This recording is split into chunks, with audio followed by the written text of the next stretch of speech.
හරි සුබ දවසක් කියලා පිළිගන්නවා හැමෝම අදම කතා කරන්න බලාපොරොත්තු වෙන්නේ DVMS part එකේ question set 24 ප්‍රශ්න ගැන. හරි ඒ ගැන කතා කරන්න දැන් අපි යමු. හරි එතකොට question set 24 ප්‍රශ්නයට යන්න කලින් මං හිතුවා ඔයගලන්ට question set 16 ප්‍රශ්නේ පෙන්නන එක හොඳයි කියලා. මොකද මේ question set 16 ප්‍රශ්නේදී හදාගන්න exam marks BB කියන database එක තමයි අපි question set 24 ප්‍රශ්නයට දාලා පිළිතුරු සපයන්න පාවිච්චි කරන්නේ. හරි එතකොට දැන් අපි යමු question set 24 ප්‍රශ්නේ බලන්න. හරි එතකොට මේ තියෙන්නේ question set 24 ප්‍රශ්න දාලා ලැබිලා තියෙන ප්‍රශ්නය. එතකොට මේක ප්‍රශ්න 4කින් සමන්විතයි. හරි එතකොට දැන් අපි යමු question set 24 ප්‍රශ්න දාලා පිළිතුරු සපයන්න. හරි එතකොට මේ ප්‍රශ්න දාලා පිළිතුරු සපයන්න පාවිච්චි කරන්නේ ADSQL කියන software එක. හරි එතකොට මේ question set 24 ප්‍රශ්නේ අහන පළවෙනි ප්‍රශ්නේ වෙන්නේ find out the details of the student who got the lowest marks in the subject of science in the second term examination and the class in which he is studying. හරි ඒ කියන්නේ second term එකේ science කියන subject එකට අදාළව අඩුම ලකුණු ලබාගත්තු student ගේ details සහ ඔහු ඉගෙන ගන්න class එක තමයි මේකේ අහන්නේ. හරි එතකොට මේකට මම පාවිච්චි කරන්නේ select core එක. select asterisk from student කියන table එක mention කරලා මම ඉස්සෙල්ලාම student table එක view කරන් ඉන්නවා. හරි එතකොට මේ තියෙන student table එක ඊට පස්සේ මම මේකට inner join use කරලා මම class කියන table එක මේකට join කරගන්නවා. ඊට පස්සේ on කියලා දාලා condition එක ලබා දෙන්න ඕනේ. එතකොට student table එකේ class id එක මම equal කරගන්නවා class කියන table එකේ id එකත් එක්ක. හරි ඊළඟට මම මෙතනට where condition එකක් දානවා. where කියලා condition එකක් ලබා දෙන්න මෙතනට මම මේකට student table එකේ index number එක මම මේකට equal කරගන්නවා.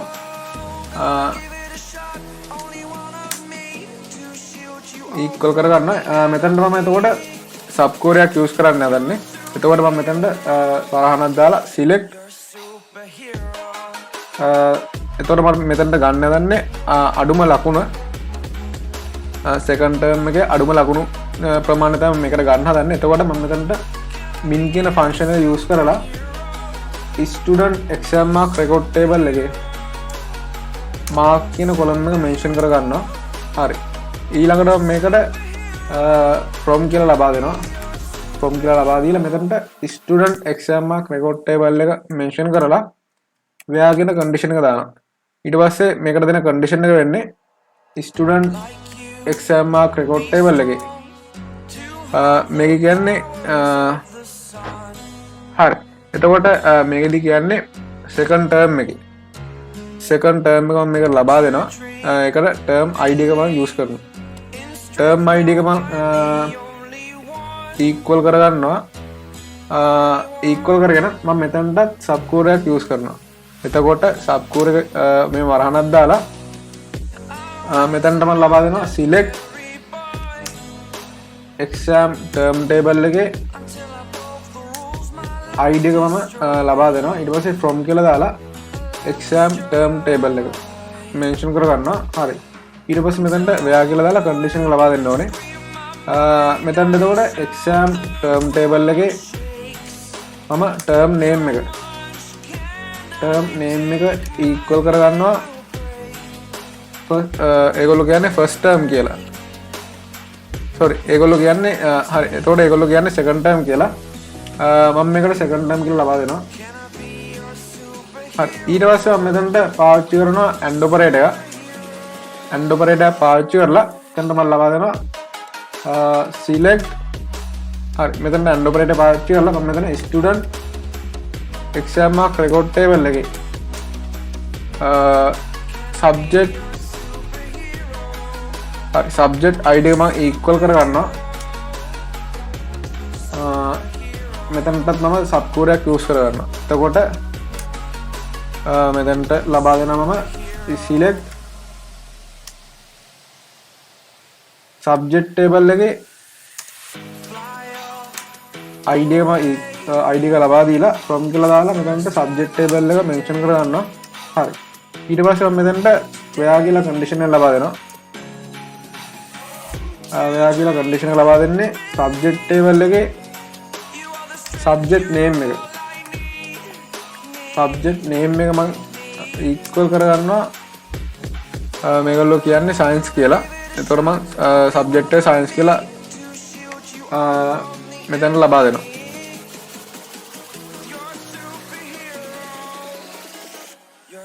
හරි. මෙතන පොඩි වැරද්දක් වෙලා තියෙනවා.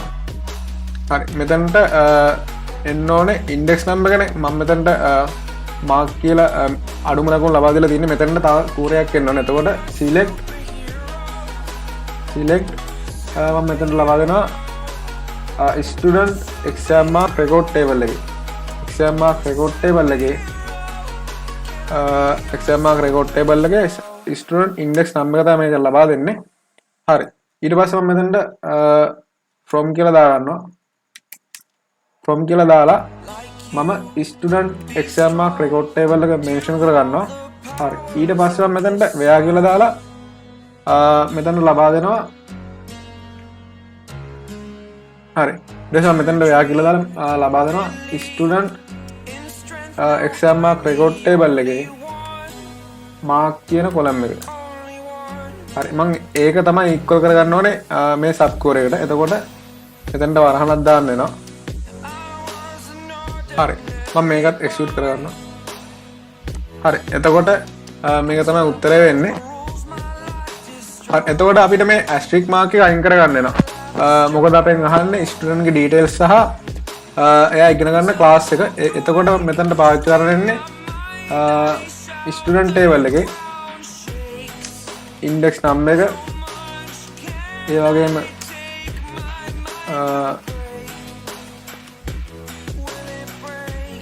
වගේම මෙතනට අපිට පාවිච්චි කරන්න වෙනවා ස්ටුඩන්ට් ටේබල් එකේ ෆස්ට් නේම් එක ස්ටුඩන්ට් ටේබල් එකේ ලාස්ට් නේම් එක ස්ටුඩන්ට් ටේබල් එකේ ජෙන්ඩර් එක ස්ටුඩන්ට් ටේබල් එකේ contact number එක ඒ වගේම class table එකේ class name එක. හරි. ඔය ටික දීලා මම මේක execute කරගන්නවා. හරි. එතකොට අපිට අවශ්‍ය details ටික ලැබෙනවා. හරි. එතකොට ඕක තමයි උත්තරය වෙන්නේ.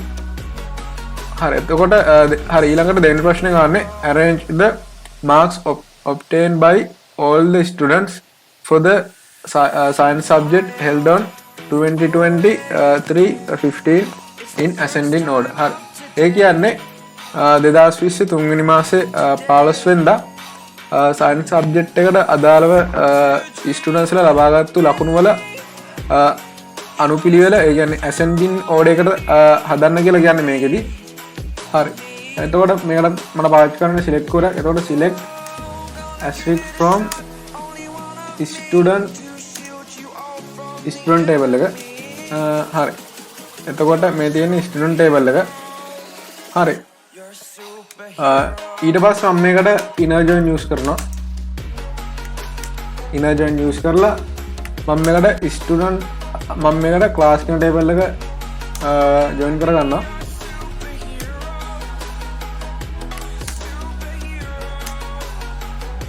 එතකොට class කියන ටේබල් එකේ class ස්ටුඩන්ට් කියන ටේබල් එකේ class ID එක මම ඉක්වල් කරගන්නවා class කියන ටේබල් එකේ ID එකත් එක්ක.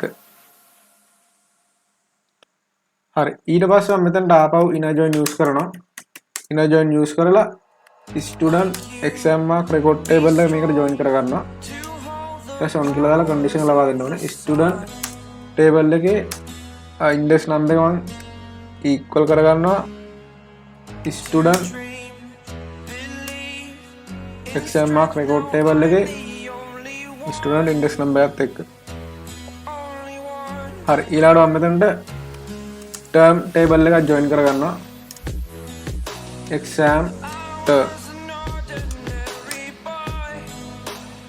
හරි. ඒක සම් කියලා දාලා condition ලබා දෙන්න ඕනේ. student exam mark record table එකේ exam term ID එක මම equal කරගන්නවා exam term table එකේ ID එකත් එක්ක. හරි. ඊළඟට මම මෙතනට ආපහු inner join use කරනවා.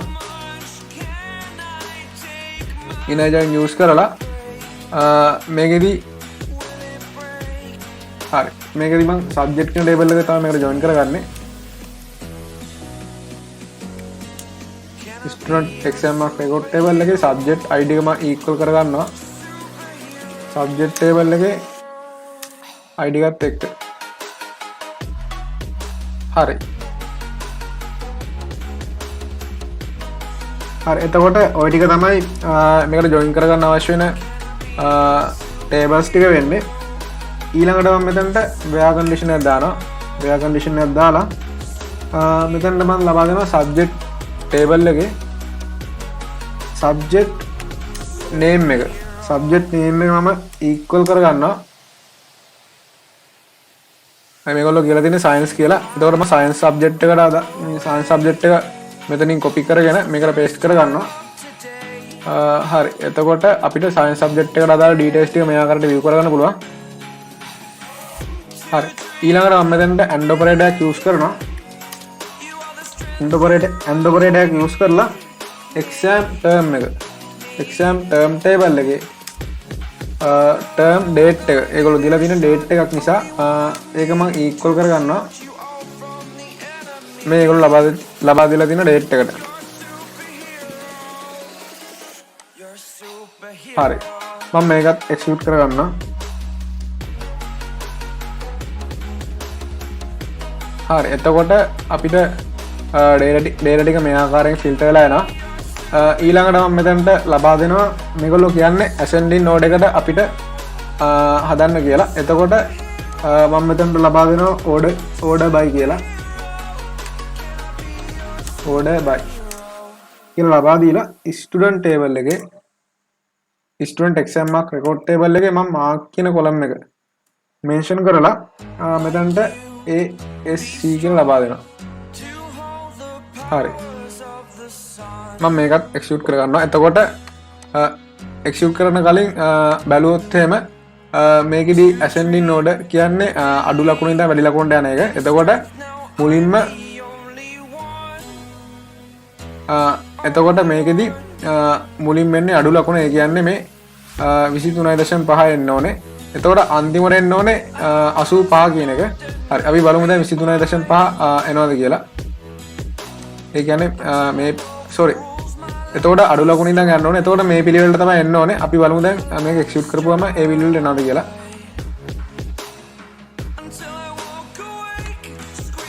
හරි එතකොට ascending node එක හරි ඒ වැඩේ හරි. හරි ඊළඟට මෙතනට අපි ලබා දෙන්න ඕනේ student ගේ details ටික. ඒ කියන්නේ මෙතන මම හරි ඊළඟට මම මෙතන asterisk mark එක අයින් කරගන්නවා. මම මෙතනට ලබා දෙනවා student ගේ details ටික. එතකොට student table එකේ මම මෙතනට ලබා දෙනවා index number එක, student table එකේ first name එක, student table එකේ last name එක, student table එකේ gender එක, ඒ වගේම student table එකේ contact number එක, ඒ වගේම class table එකේ class name එක, ඒ වගේම subject table එකේ subject name එක,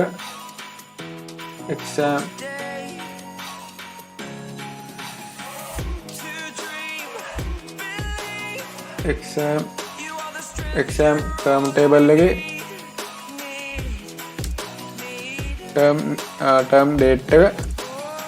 හරි එතකොට ඔය වගේ details ටික මම මේකට ලබා දීලා මම මේක execute කරගන්නවා. හරි එතකොට මේ ආකාරයේ අපිට table එකක් view කරගන්න පුළුවන්. හරි එතකොට ඕක තමයි දෙවෙනි ප්‍රශ්නට දාලා පිළිතුර වෙන්නේ. හරි එතකොට තුන්වෙනි ප්‍රශ්නේ අහන්නේ find information of all students who obtain marks between 40 and 80 in the mathematics subject of the examination held on 2020-7-10. හරි එතකොට මේකෙදි කියන්නේ 2020 7 වෙනි මාසේ 10 වෙනිදා තිබ්බ ගණන් කියන විෂයට අදාළව ලබාගත්තු ලකුණු ඒ කියන්නේ 40 සහ 80 අතර ලබාගත්තු ලකුණු තියෙන ස්ටුඩන්ට්ස් ලගේ ඩීටේල්ස් ටික හොයන්න කියලා කියන්නේ. හරි. එතකොට මේකට මම මුලින්ම select මේකට මට select කරලා පාවිච්චි කරන්න වෙන්නේ. එතකොට select asterisk from student table එක මම මේකට mention කරලා student table එක මේක view කරගන්නවා. හරි. ඊළඟට මම මේකට inner join use කරලා class කියන table එක මේකට join කරගන්නවා.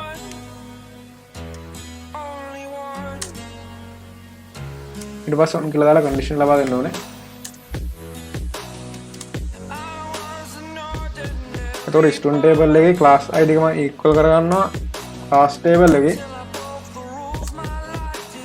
id එකත් එක්ක. හරි. ඊළඟට මම මේකට ආපහු join කරගන්නවා student exam mark record කියන table එක.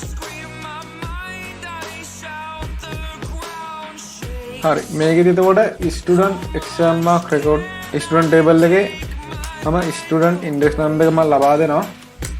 ඊට පස්සේ ඒක equal කරගන්නවා student exam mark record table එකේ student index number එකත් එක්ක. හරි.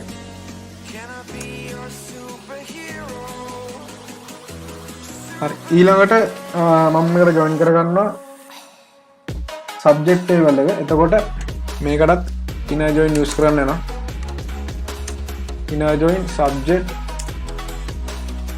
ඊට on කියලා දාලා ඊට පස්සේ on කියලා දාලා condition එක ලබා දෙන්න ඕනේ.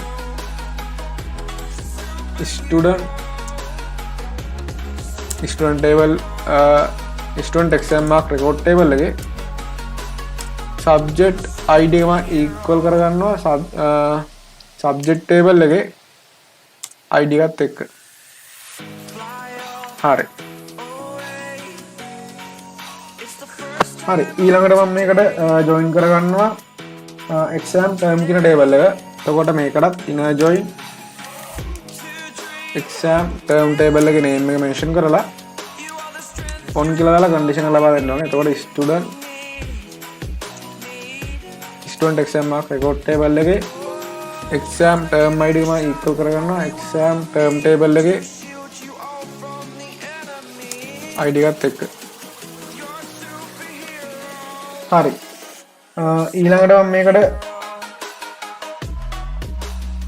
හරි. එතකොට ওই ටික තමයි මේකට join කරගන්න අවශ්‍ය වෙන table ටික වෙන්නේ. හරි. හරි. ඊට පස්සේ මම මේකට where කියලා condition එක දානවා. where කියලා condition එක දාන්නේ මේගොල්ලෝ කියලා තියෙන්නේ subject එක විදිහට mathematics කියලා. එතකොට මම මෙතනට subject name එක ලබා ගන්නවා. එතකොට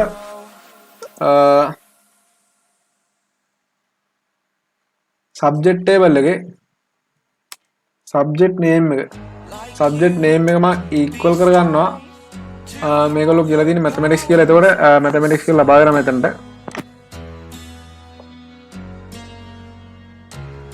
හරි. මම මේකත් execute කරගන්නවා. හරි. එතකොට මම තව condition එක ලබා දෙනවා and operator use කරලා. මේකෙදි මම කරන්නේ exam term එක exam term date ලබා දෙන එක. එතකොට exam term table එකේ මම exam date එක equal කරගන්නවා මේ ඒගොල්ලෝ ලබා දීලා තියෙන date එකට.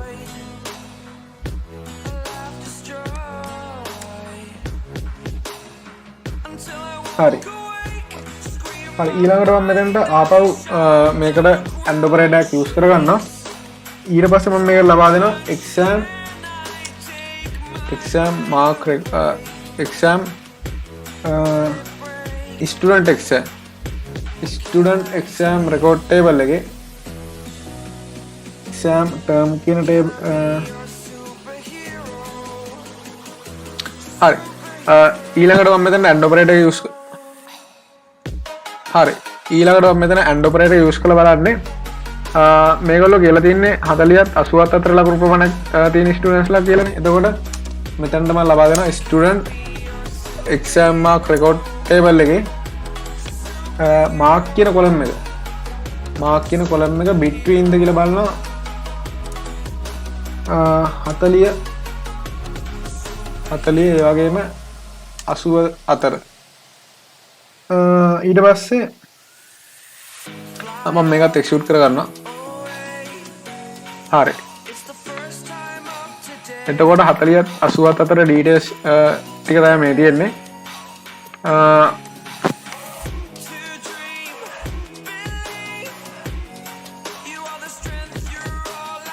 එතකොට මම මේකෙදි පොඩි වෙනසක් කරනවා. ඕඩර් බයි කියලා දාලා මේක ඩිසෙන්ඩින් ඕඩර් එකට ලබා දෙනවා. එතකොට ඕඩර් බයි කියලා දාලා ස්ටුඩන්ට් ටේබල් එකේ student exam mark record table එකේ මම මාක් කියන කොලම් එක මෙන්ෂන් කරලා මේක ලබා දෙනවා DESC කියලා. ඒ කියන්නේ ඩිසෙන්ඩින් ඕඩර් කියන එක. හරි. එතකොට ඩිසෙන්ඩින් ඕඩර් කියන්නේ වැඩිම ලකුණ ඉඳන් අඩුම ලකුණට තියෙන පිළිවෙල. එතකොට මේ අන්තිමට තියෙන එක තමයි උඩට එන්න ඕනේ. අපි බලමු. එතකොට මේ ආකාරයට තමයි එන්න ඕනේ. හරි අපි බලමු මේක එක්සිකියුට් කරලා. හරි. එතකොට ඔයගොල්ලන්ට පේනද දැන් අර යට තිබ්බ එක ඒ කියන්නේ යට තිබ්බ data field එක උඩට ඇවිල්ලා කියලා. හරි. එතකොට මේක descending order එකෙන් තියෙන්නේ. හරි. එතකොට මෙතනදී අපිට කියන්නේ find information of all students කියලා. එතකොට මම මේකට inner join name use කරපු හින්දා මම මෙතන මේ asterisk mark එක අයින් කරගන්නවා. අයින් කරලා මෙතනට මම ලබා දෙනවා student table එකේ index number එක, ඒ වගේම student table එකේ first name එක, student table එකේ last name එක, student table එකේ gender එක, student table එකේ contact number එක, ඒ වගේම class table එකේ class name එක වගේ details මේකට මම ලබා දෙනවා. හරි. මම මේකත් එක්සිකියුට් කරගන්නවා. හරි. එතකොට ඔය details ටික තමයි එන්නේ. හරි. හරි. එතකොට මේකේ හතරවෙනි ප්‍රශ්නයෙන් අහන්නේ. හරි. එතකොට මේකේදී හතරවෙනි ප්‍රශ්නයෙන් අහන්නේ arrange the above result in descending order. හරි. එතකොට මං ඒකත් කරා මෙතන මේ order by student exam mark record table එකේ mark DESC කියන්නේ මේක descending order එකට හදලා තියෙන්නේ. හරි. එතකොට මම මෙතනට ලබා දෙන්න තව row එකක් ලබා දෙන්න මෙතනට. තව column name එකක් මෙතන ලබා add කරන්න. එතකොට මම මේක add කරනවා exam student exam mark record table එකේ මම mark කියන column එකත් මේකට add කරනවා. ඒ වගේම subject එකත් add කරනවා මේකට. subject table එකේ subject name එක exam term table එකේ exam date එක. හරි. ඔය column තුනත් මම add කරගන්නවා. හරි. මේකත් execute කරගමුකෝ. හරි. එතකොට ඔය ටික තමයි මේ ප්‍රශ්න දාලා පිළිතුර වෙන්නේ. හරි. එතකොට හතරවෙනි ප්‍රශ්න දාලා පිළිතුර තමයි මේ තියෙන්නේ. හරි. එතකොට මම හිතනවා ඔයගොල්ලන්ට පැහැදිලි ඇති කියලා. හරි. එතකොට question set 24 ප්‍රශ්න දාලා පිළිතුර සැපෙන් මෙතනින් අවසන් වෙනවා. හරි. තවත් දවසක හමු වෙන බලාපොරොත්තු වෙන අදට මම ගිහින් එන්න. ඔයගොල්ලන්ට සුබ දවසක්.